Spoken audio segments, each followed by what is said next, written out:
Live from New Delhi, you're watching DD India Live, India's voice to the world. I'm Ramesh Ramachandran. Coming up in the next 30 minutes. India prepares to facilitate the return of its nationals from Iran amid the evolving situation in the strife-torn country. Syrians begin fleeing Aleppo after the army gives civilians a deadline to leave amid fears of an escalation in clashes with Kurdish forces. The US announces Phase 2 of Gaza ceasefire plan, forms a 15-member technocratic committee to govern the Palestinian exclave. And Uganda votes in tense presidential and parliamentary elections. The logistical delays disrupt voting in parts of the country amid an internet shutdown.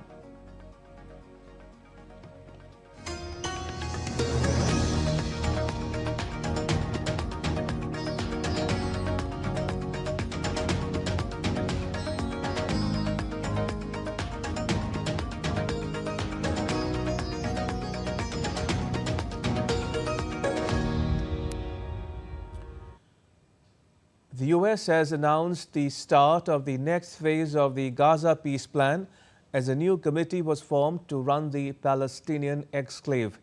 US President Trump's special envoy Steve Witkoff on Wednesday announced the launch of Phase 2 of Trump's 20-point plan to end the Gaza conflict.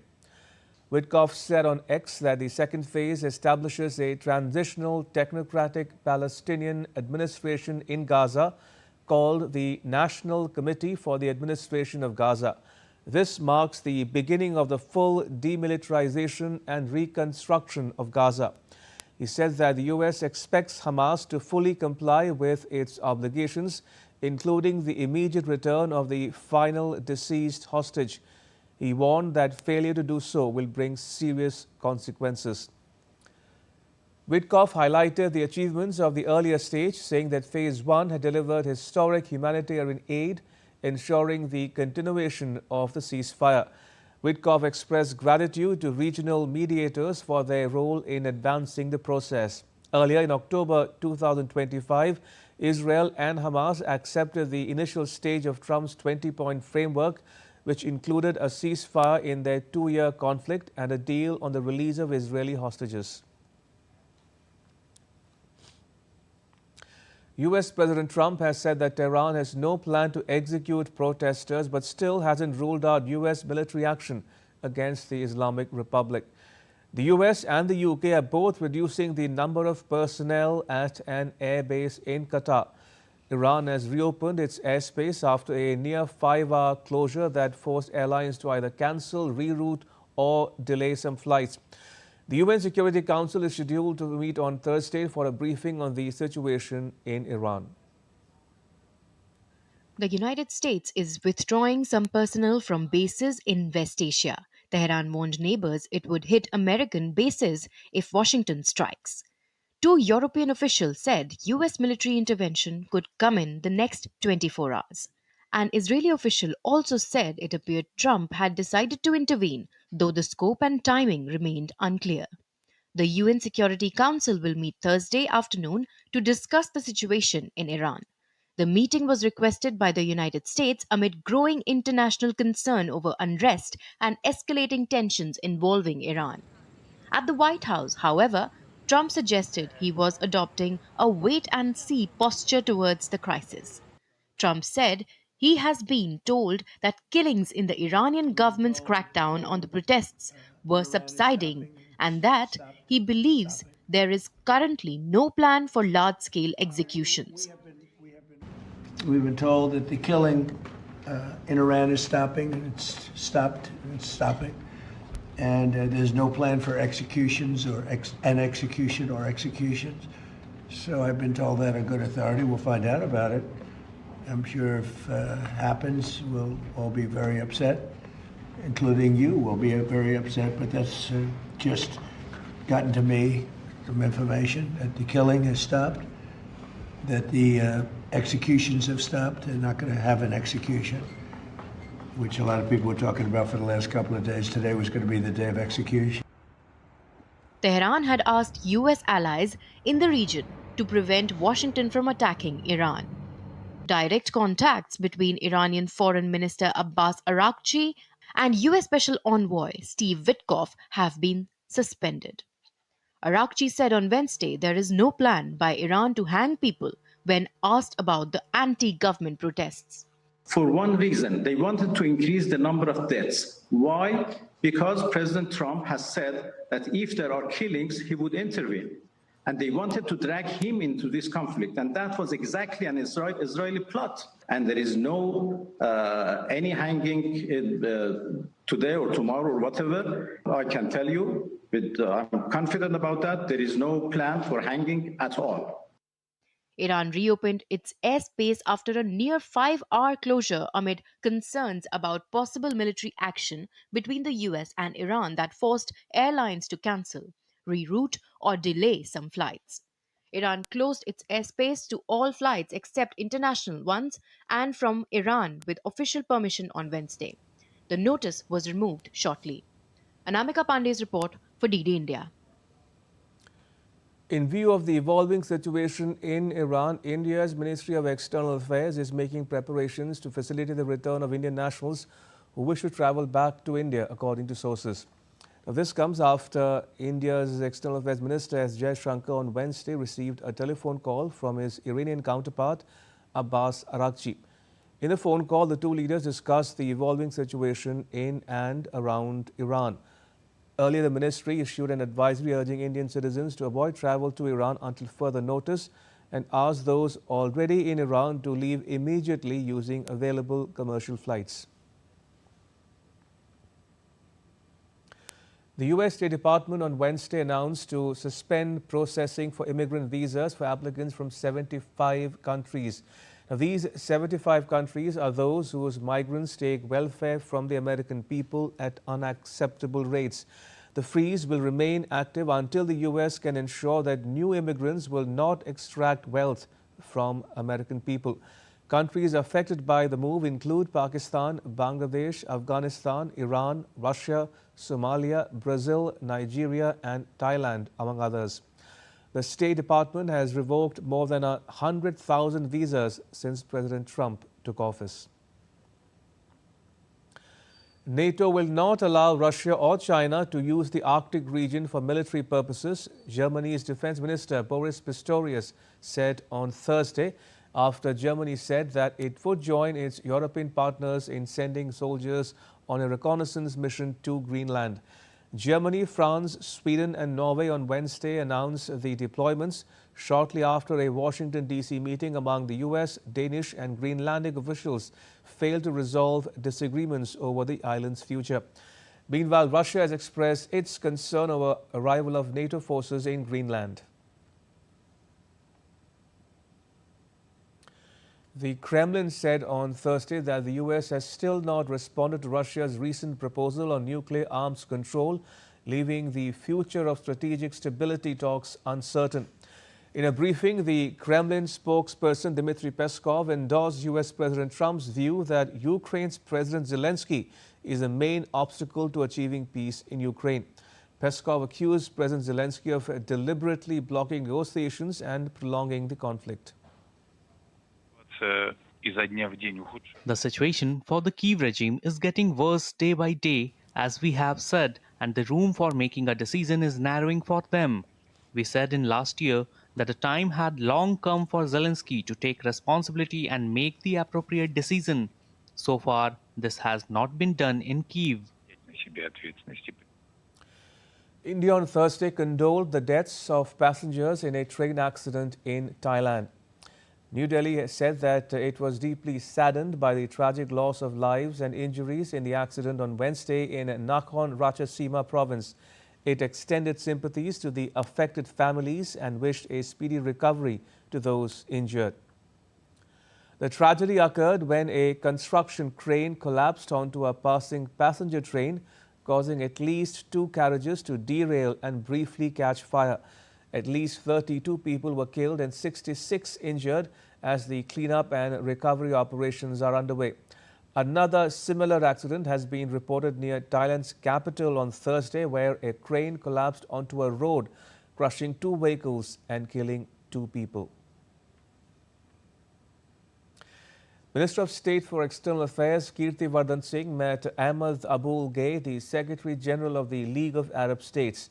They held discussions on India's wide-ranging political, economic and cultural engagements. They welcomed the upcoming second India-Arab Foreign Ministerial meeting scheduled to take place in New Delhi at the end of this month.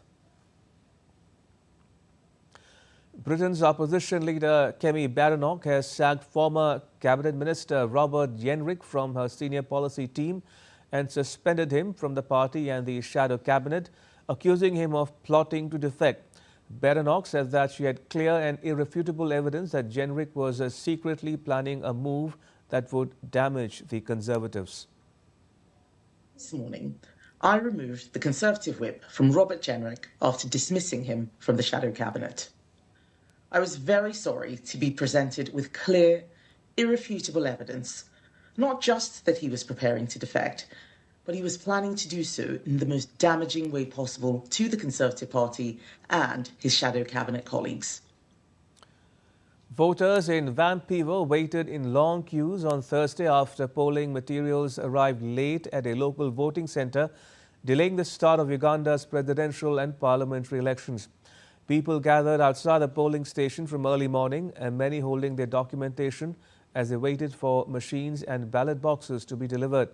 Security personnel monitored the area as election officials brought in ballot boxes marked the Electoral Commission. The vote takes place as President Yoweri Museveni, who is seeking to extend his rule into a fifth decade, faces a challenge from popular singer turned politician Bobi Wine. The election is seen as a test of the 81-year-old Museveni's political strength and his ability to avoid the kind of unrest that has recently shaken neighbors Tanzania and Kenya. Syrians began fleeing Kurdish-controlled areas east of Aleppo on Thursday after government forces issued a deadline for civilians to leave amid fears of escalating clashes with the Kurdish forces. Tensions have risen as Damascus moves to extend control following the ouster of Bashar al-Assad, with both sides trading accusations over blocked evacuations while talks on integrating Kurdish-held regions into the Syrian state remain stalled. India's top court on Thursday ruled that Tiger Global's $1.6 billion stake sale in Flipkart to Walmart is taxable, delivering a major win to the government in a landmark international tax case. The verdict linked to the use of the India-Mauritius tax treaty is expected to set a precedent for future cross-border transactions. A display of patriotism blended with traditional craftsmanship, Muhammad Maqbool Dar, along with a dedicated team of 10 skilled girls from Ashtangu village in Bandipora district of Jammu and Kashmir, has undertaken a unique initiative to weave 6 national flags using an age-old art of carpet making. The team is also meticulously weaving a carpet depicting the map of India, symbolizing national unity and integrity. The initiative pays tribute to the tricolour while highlighting cultural heritage, artistic excellence and the role of local women artisans. And still to come on DD India Live. The Conference of Speakers and Presiding Officers of the Commonwealth opens in New Delhi. And an exclusive interview with India's squash player Anahat Singh, who scripted history by winning the World Cup.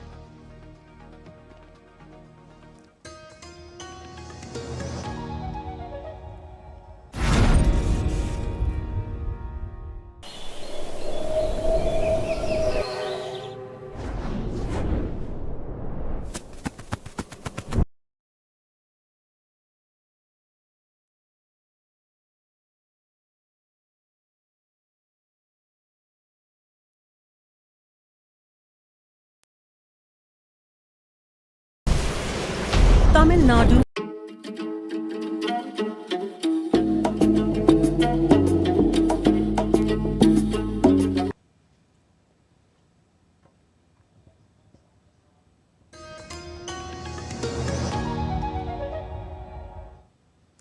Welcome back. You're watching DD India Live. I'm Ramesh Ramachandran. Prime Minister Modi on Thursday inaugurated and addressed the 28th Conference of Speakers and Presiding Officers of the Commonwealth at Parliament House Complex, the fourth time India is hosting the event. In his address, the Prime Minister highlighted India's success in turning diversity into a democratic strength, countering early doubts about its survival and development post-independence. He said that democratic institutions deliver stability, speed and scale, as evidenced by India being the world's fastest growing major economy. The theme of the conference this year is effective delivery of parliamentary democracy. ये चौथा अवसर है जब Commonwealth speakers और presiding officers की conference Bharat में हो रही है। इस बार इस कॉन्फ्रेंस का मुख्य विषय effective delivery of parliamentary democracy है। आप सभी जानते हैं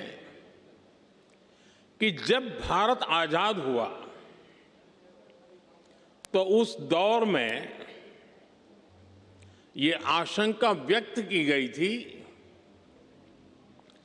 कि इतनी डाइवर्सिटी में भारत में लोकतंत्र टिक नहीं पाएगा। लेकिन भारत ने इसी डाइवर्सिटी को डेमोक्रेसी की ताकत बना दिया। एक सबसे बड़ी आशंका ये भी थी कि अगर भारत में लोकतंत्र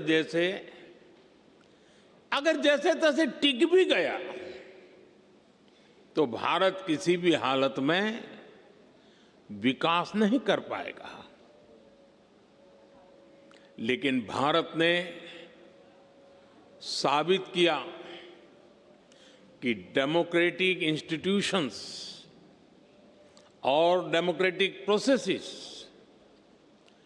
डेमोक्रेसी के स्टेबिलिटी, स्पीड और स्केल तीनों देते हैं। भारत दुनिया की फास्टेस्ट ग्रोइंग मेजर इकोनॉमी है।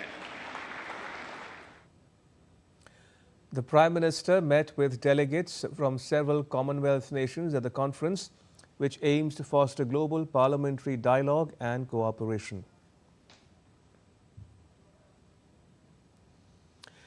India is celebrating the 78th Army Day today. Army Day celebrations in the city of Jaipur turned the Pink City's public streets into a showcase of India's military might, modern warfare readiness and self-reliance as the Indian Army displayed its combat power, discipline and cutting-edge technology. The Army Day parade took place at Mehal Road in Jagatpura, marking the first time the event was organized outside a cantonment area. The Chief of Defence Staff, General Anil Chauhan, and Army Chief, General Upendra Dwivedi, attended the celebrations.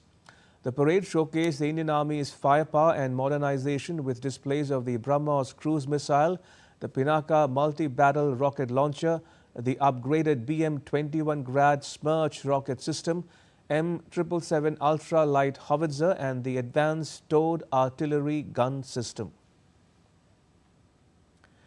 The Army Chief highlighted Made in India defence equipment in an effort to build agile, responsive and mission-oriented forces to meet future operational challenges. Take a listen. Jaipur में सेना दिवस का आयोजन सेना को नागरिकों के और करीब लाने का प्रयास है। परेड के अलावा नो योर आर्मी मेला जैसे कार्यक्रमों ने इस संबंध को और मजबूत किया। ऑपरेशन सिंधु ने एक नया नॉर्मल स्थापित किया है।